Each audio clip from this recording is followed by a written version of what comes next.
How's it going, guys? Vaibhav here, and continuing the trend of 2020 smartphones, or 2021 smartphones should I say, we have yet another one to discuss for next year, which is the Realme Koi or the Realme Race series. Now, more on this in just a bit. I want to talk about the Realme Race series from the perspective of what we know so far, what we don't know so far, and also what this smartphone should bring to compete with the likes of the Xiaomi Mi 11, the world's first smartphone with the Qualcomm Snapdragon 888 processor. I made a video about this yesterday, so if you want to check that out, make sure you do so by clicking the card above. And if you want to see more of my face, make sure you subscribe to the channel to not miss out on future content. But with that being said, the Realme Koi, the Realme Race, what is it? So it's basically a borrowed series from Oppo, in my opinion. So the Oppo Ace series has been given to Realme, and they've basically pastored it with a lot of nice things and made it the Realme Koi series. And this makes sense because Oppo is the parent brand of Realme and OnePlus and many other brands out there. So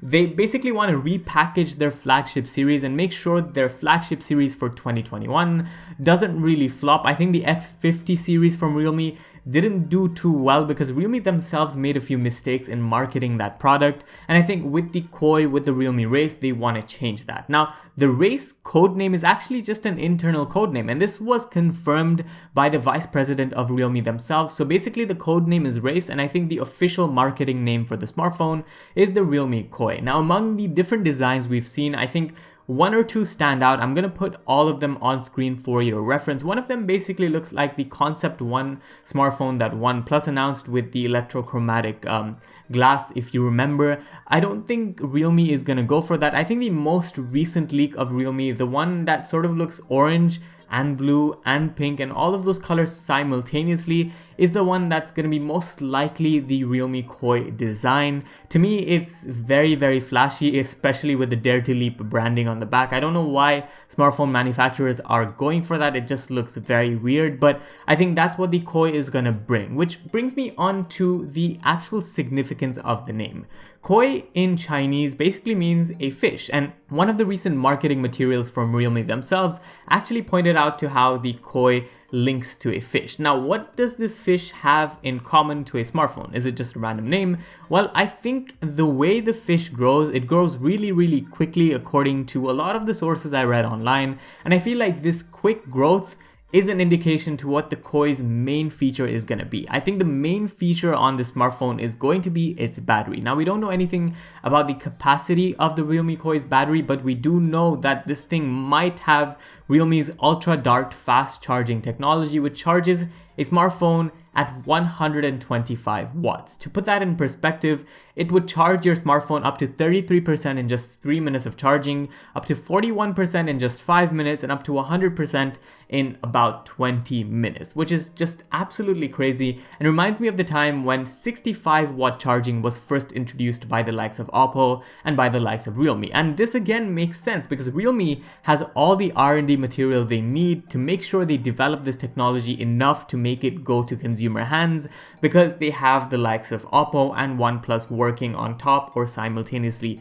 with them. So everything kind of falls together, and that's where the Koi name gets its significance, in my opinion. We don't know about the battery capacity, as I said, but according to the teasers we saw about the charging technology, we could expect anywhere between a 4,000 to 4,500 milliamp hour cell. We don't know anything about the display either, but if it wants to compete with the Xiaomi Mi 11, I'm hoping for a 120 Hz display somewhere around the 6.4 to 6.7 inch vicinity. Also, Quad HD Plus would be a minimum for the smartphone if it wants to be a flagship, and we don't know if it's going to go for flat or curved sides. That's something that maybe they're going to make an executive decision on. I feel like they should go for flat edges because people like flat edges more. We also don't know if this display is going to have DisplayMate A+ certification, HDR10+, a 480 Hz touch sampling rate, among the other things we heard about the Mi 11 just yesterday. So all of these things are still afloat.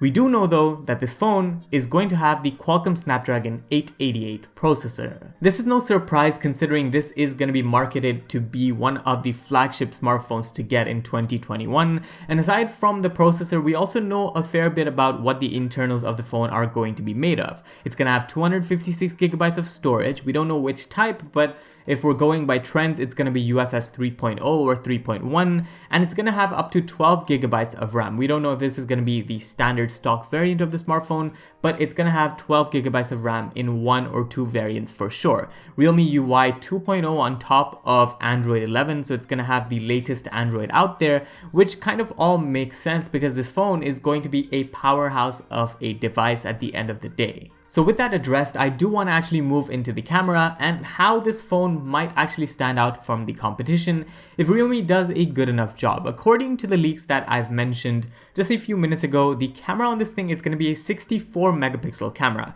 And for flagships these days, this camera setup might not be enough because people want a 108 megapixel camera, they want more sort of details on their smartphone cameras, which the 64 megapixel camera may not bring on the Realme Dart. Again, this all depends on how the software is tweaked, how the software is tuned, and that brings me on to the Realme software that's being used in the camera. I feel like the overall user interface in Realme UI 2.0 is great, but when it comes to image processing, that's where this thing struggles, where every single Realme phone struggles in fact. The colors that Realme smartphones take are way too oversaturated, and they sort of overcompensate for the lack of quality in some cases, and I feel like Realme should stop doing that. They should make smartphone cameras that are genuinely good cameras, and they should focus on things that people like, and maybe they're doing that by including a 64 megapixel camera on their primary sensor. We don't know if this thing is going to have optical image stabilization, but for this thing to be a flagship killer,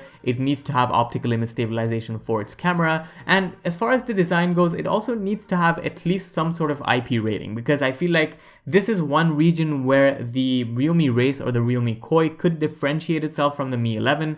So fingers crossed for that, apart from, stereo speakers, which I think are a must for a flagship, and wireless charging. Now, wireless charging is a bit of a blurry line because Oppo themselves introduced it only a year ago with the Oppo Find X2 Pro, if I'm correct. So I don't know if Realme might be willing to skip on that given the fact that their wired charging is so fast and they have a good enough claim to prove or to dispute the fact that they don't need wireless charging, and I kind of agree with that point of view as well. So maybe wireless charging isn't a necessity for the smartphone per se, but it would be nice to have at the end of the day. But that's a big deviation from the camera. Let's get back into the camera. As I mentioned, 64 megapixels. The other two cameras are not sure. Now, in my personal opinion, they should go for a 13 megapixel ultra wide angle camera, which should have good enough software tuning to make sure all the detail is conserved. And in particular, they should make sure that the colors on the primary and the ultra wide angle camera remain consistent, because people love that. People love being able to take ultra wide angle camera photos without having to forego that detail, without having to forego those colors, which usually happens a lot for Realme smartphones. So that's something they should work on. And the last thing, they should completely ignore these macro or depth cameras and go for a telephoto camera, maybe with 3x optical zoom. I know this means even more budget when it comes to how expensive this phone is going to be, but they have to do it if they want to go all out and make sure this is the flagship smartphone to get for Realme. So yeah, that's about it for everything we know about the Realme Koi or the Realme Race smartphone. I think Realme has nailed battery capacity and charging speeds, as well as software optimization and performance in the last couple of years.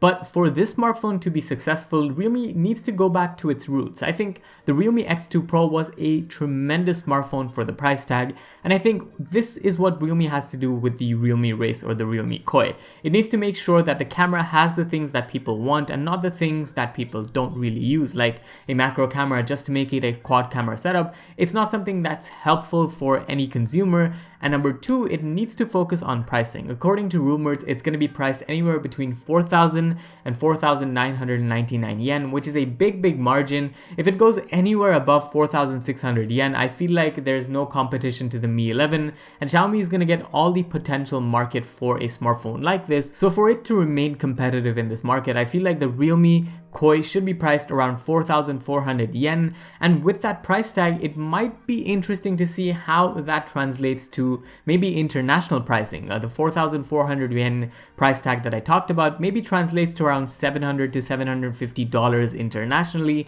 and maybe around 2,700 dirhams in the UAE, in the region I live in. So that could be a very interesting smartphone if it has the right specifications, the right software optimization, and sort of the comeback smartphone for Realme if it really is concerned about being a top tier smartphone in this lineup. So that's it for my opinions. Thanks for watching. Do subscribe as I said at the start of the video. And yeah, thanks for watching. This was Vaibhav and I'll see you in the next one. Adios.